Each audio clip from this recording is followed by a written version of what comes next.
TVS পডকাস্টে সবাইকে স্বাগতম। সঙ্গে আছি আমি রকুনুজ্জামান মনি। রাজধানী সহ দেশের বিভিন্ন শহর ও এলাকায় সড়ক অবরোধ করেছেন সরকারি ও বেসরকারি পলিটেকনিক সহ বিভিন্ন শিক্ষা প্রতিষ্ঠানের শিক্ষার্থীরা। 16 এপ্রিল সকালে শিক্ষার্থীরা রাজধানীর 7 রাস্তায় সড়ক অবরোধ, ঢাকা চট্টগ্রাম মহাসড়কের কুমিল্লা কোটবাড়ি, পাবনা টার্মিনাল গোল চত্বরে ঢাকা পাবনা মহাসড়ক, নওগাঁ বগুড়া আঞ্চলিক মহাসড়ক, রাজশাহীতে সড়ক ও রেলপথ, চট্টগ্রাম 16 শহরে সড়ক ও বগুড়ার বনানী এলাকায় মহাসড়ক অবরোধ সহ আরও অনেক এলাকায় অবরোধ করেন। একই সঙ্গে আগামী 17 এপ্রিল সারা দেশে রেল ব্লকেট কর্মসূচি ঘোষণা করেছেন তারা।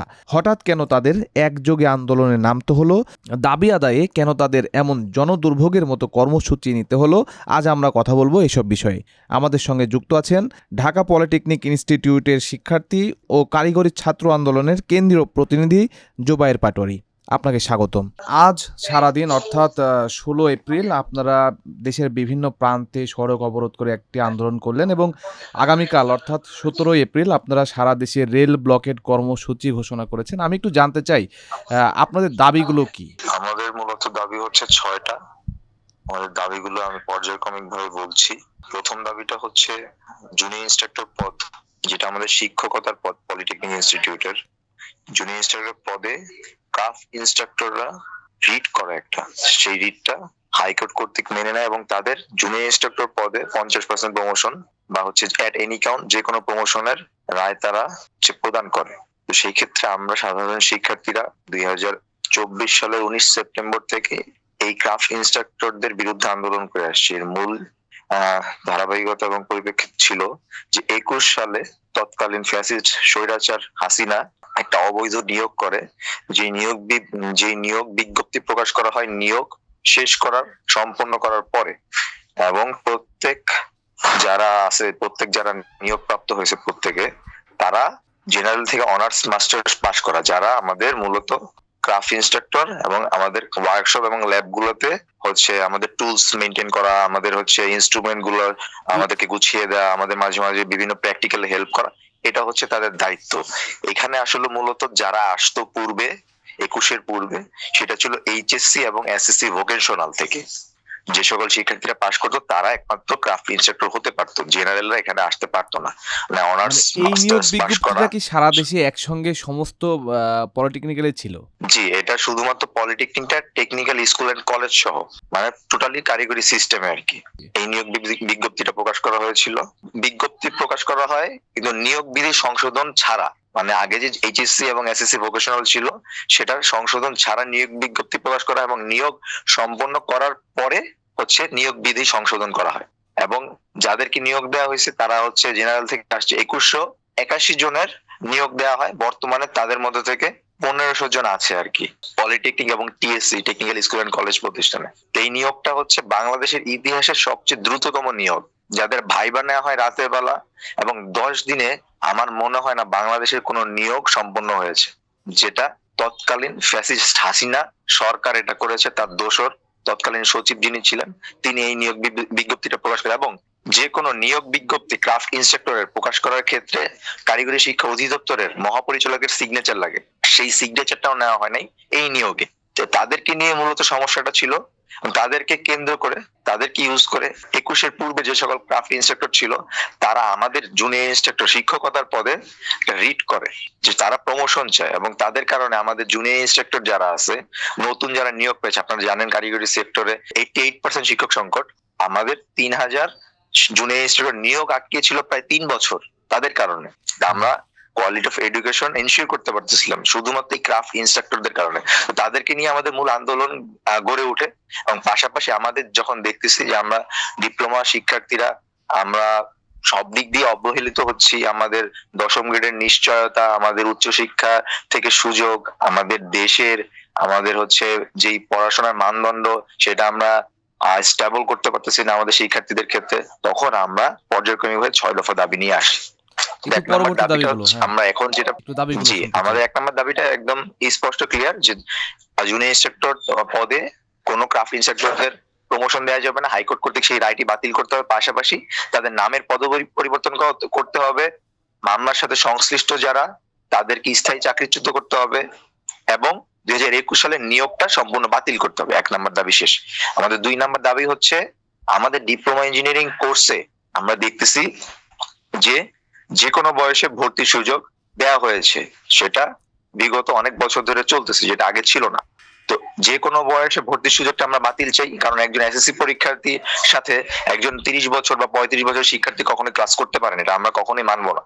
এবং আমাদের ডিপ্লোমা ইঞ্জিনিয়ারিং কারিকুলাম যে বিগত 22 বছর ধরে বাংলাতে পড়ানো হচ্ছে, আমাদের যেই কোর্স কারিকুলাম এবং স্ট্রাকচার ইংলিশে থাকার পরেও আমাদেরকে বাংলায় পড়ানো হচ্ছে কিছু গাইড ব্যবসায়ীদের ইন্ধনে এবং তাদের ব্যবসার স্বার্থে।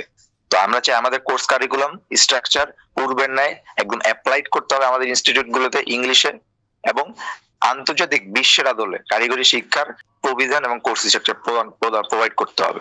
আমাদের 3 নম্বর দাবিটা হচ্ছে ডিপ্লোমা ইঞ্জিনিয়ার এবং উপসহকারী প্রকৌশলী পদ এর যারা আছে পলিটেকনিক এবং মনোটেকনিক ইনস্টিটিউট থেকে পাশকৃত শিক্ষার্থীদের জন্য বরাদ্দ থাকা সত্ত্বেও আমরা দেখতেছি যে স্বশাসিত রাষ্ট্রায়ত্ত বিভিন্ন প্রতিষ্ঠানে আমাদের 10ম গ্রেড বহির্ভূত নিম্নস্থ পদে নিয়োগ সার্কুলার প্রকাশ করা হচ্ছে। তা আমরা বলেছি তাদের সে সকল প্রতিষ্ঠানের বিরুদ্ধে সরকার কর্তৃক আইনানুগ ব্যবস্থা নিতে হবে, যেন এই বিশৃঙ্খলা এবং এই যে অন্যায় যেন না হয়। আর আমাদের 4 নম্বর দাবিটা হচ্ছে কারিগরি সেক্টর পরিচালনায় কারিগরি শিক্ষা বহির্ভূত কোনো জনবল থাকতে পারবে না। এটা হচ্ছে আমাদের যেই নিচের পোস্টটা ক্রাফট ইনস্ট্রাক্টর, এখানেও দেখতেছি যে জেনারেল থেকে অনার্স মাস্টার্স পাস করা যারা তারা আসলো, এবং ইভেন কি আমাদের উপরে যে পোস্ট আমাদের কারিগরি শিক্ষা অধিদপ্তরের পরিচালক ইভেন পলিটেকনিক এর প্রিন্সিপালরাও হচ্ছে 40% নন টেক থেকে আসছে।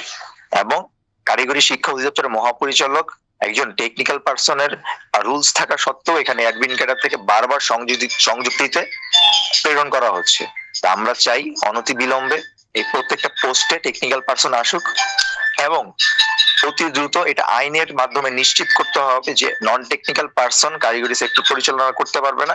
সেটা প্রত্যেকটা পলিটেকনিক থেকে শুরু করে প্রত্যেকটা কারিগরি প্রতিষ্ঠানে আমাদের একজন কারিগরি শিক্ষায় শিক্ষিত লোক দিয়ে পরিচালনার দায়িত্ব প্রদান করতে হবে। আমাদের 5 নম্বর দাবিটা হচ্ছে কারিগরি শিক্ষার দুরবস্থা এবং দক্ষ জনসম্পদ তৈরিতে আমরা কারিগরি উচ্চশিক্ষা মন্ত্রণালয়ে দাবি করেছি, যেটা আমরা দেখেছি যে বিশ্বের বিভিন্ন উন্নত দেশগুলো আছে, যেমন চায়না, এরপর হচ্ছে হংকং, এরপর হচ্ছে জার্মানি, ইন্ডিয়াতেও আমাদের কারিগরি এবং ভোকেশনাল এডুকেশনের জন্য আলাদা স্বতন্ত্র মন্ত্রণালয় রয়েছে। কিন্তু আমরা যদি বাংলাদেশে পরিলক্ষিত করি যে কারিগরি তো আলাদা কোনো মন্ত্রণালয় নেই, এবং কারিগরি ও মাদ্রাসা শিক্ষাকে একসাথে একটা বিভাগে শিক্ষা মন্ত্রণালয় আয়ত্ত করে রেখেছে। তো আমরা এটা স্পষ্টভাবে বলতে চাই যে অবশ্যই এই বিভাগ থেকে কারিগরি শিক্ষা যে বিভাগ এটা আলাদা হতে হবে, এবং কারিগরি উচ্চশিক্ষা মন্ত্রণালয় নিশ্চিত করতে হবে। আমাদের 6 নম্বর দাবিটা হচ্ছে, আপনারা জানেন যে আমরা ডিপ্লোমা ইঞ্জিনিয়ারিং যে সকল শিক্ষার্থীরা আছি যারা পলিটেকনিক এবং মনোটেকনিক ইনস্টিটিউট থেকে বের হচ্ছে, তা আমাদের উচ্চশিক্ষার জন্য শুধুমাত্র একটি বিশ্ববিদ্যালয় রয়েছে, সেটা হচ্ছে ডুয়েট।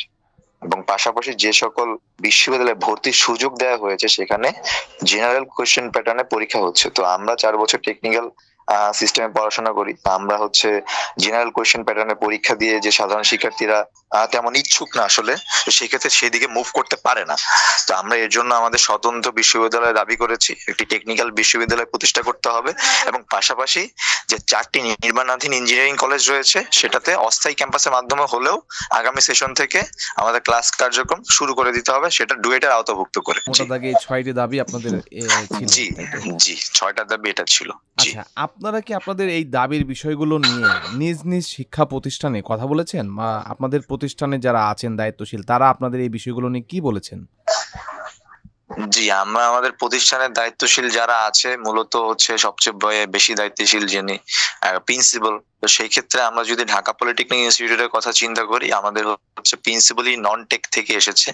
তা আমাদের দাবির মূল একটা অংশ হচ্ছে নন টেক থেকে যারা আছে তারা কখনোই প্রিন্সিপাল হতে পারবে না, তাদেরকে আলাদা প্রমোশনের ভিত্তিতে আলাদা পোস্টের ভিত্তিতে প্রমোশন দেওয়া যেতে পারে। তো সেই ক্ষেত্রে বাংলাদেশের 50টা পলিটেকনিকের মধ্যে 22টা পলিটেকনিকের প্রিন্সিপাল হচ্ছে নন টেক থেকে এসেছে।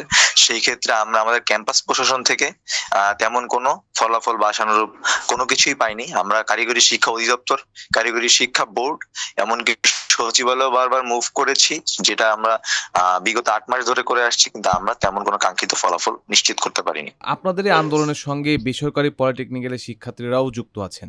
তো তারা কিভাবে আসলে এখানে জি। সম্পৃক্ত হলেন? আপনাদের প্রথম যে দাবিটা সেটার সঙ্গে তারা যুক্ত না, তার পরের যে দাবিগুলো সেগুলোর সঙ্গে তাদের জি। একটা সম্পৃক্ততা আছে। মানে তাদেরকে আপনারা যুক্ত করলেন জি।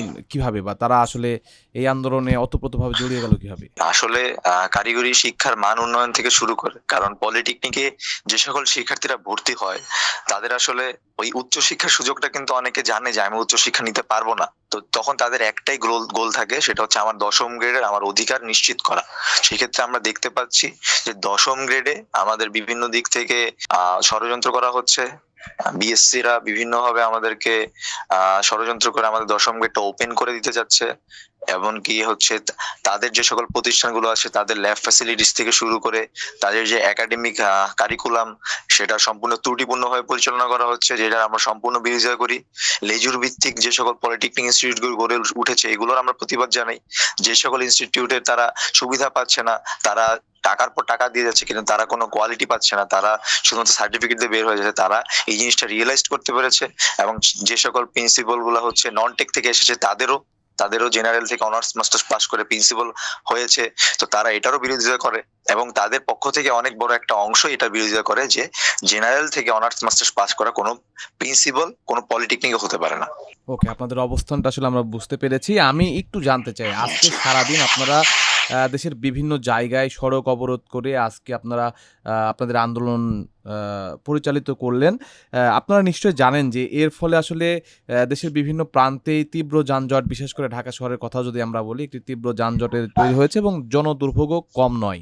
আগামীকাল একইভাবে আপনারা রেল ব্লকেট কর্মসূচি ঘোষণা করেছেন। এটাতেও ধরে নেওয়া যায় যে আগামীকালও জনদুর্ভোগ নিশ্চয়ই হবে। তো এই যানজট বা জনদুর্ভোগ সৃষ্টি না করে কি আপনাদের আন্দোলন সংগ্রাম করা যেত না? যে আমরা রেলপথ, তারপর জনদুর্ভোগ যতটা সম্ভব এড়িয়ে চলে আন্দোলন করার আমরা চেষ্টা করেছি, এবং বিগত প্রায় 7 মাস ধরে আমরা ক্যাম্পাস ভিত্তিক আন্দোলন করে আসছি, কিন্তু আমরা সরকার কর্তৃপক্ষ থেকে আশানুরূপ কোনো ফলাফল পাইনি। তা আমরা সাধারণ শিক্ষার্থীরা বাধ্য হয়েছি আমাদের এই অধিকার আদায়ে রাজপথে নেমে আসতে। আগামীতে যখন আপনাদের কর্মসূচি ঘোষণা করা হবে সেই ক্ষেত্রে জনদুর্ভোগের বিষয়গুলো আপনারা মাথায় রাখবেন কিনা? যদি রেখে থাকেন তাহলে আপনাদের কি ধরনের কর্মসূচি আপনারা নেবেন একটু জানতে চাই। আমাদের জনদুর্ভোগের যে বিষয়টা সেটা যদি আগেই নিশ্চিত করতে চাই, আসলে দেশের উন্নয়নের ক্ষেত্রে কারিগরি শিক্ষার বিকল্প নেই। তো যেই দেশে কারিগরি শিক্ষাকে নিয়ে অবহেলা করা হয়, কারিগরি শিক্ষাকে তুচ্ছ তাচ্ছিল্য করা হয়, কারিগরি শিক্ষার্থীদের অধিকার আদায় নিশ্চিত করা হচ্ছে না, তো সেই ক্ষেত্রে আমরা চেষ্টা করব কিছুটা হলেও আমাদের স্যাক্রিফাইস করার, কিন্তু আমরা আমাদের সর্বোচ্চ অবস্থান বজায় রাখবো। যে আমাদের সঙ্গে যুক্ত হওয়ার জন্য আপনাকে অসংখ্য ধন্যবাদ। জি, ধন্যবাদ।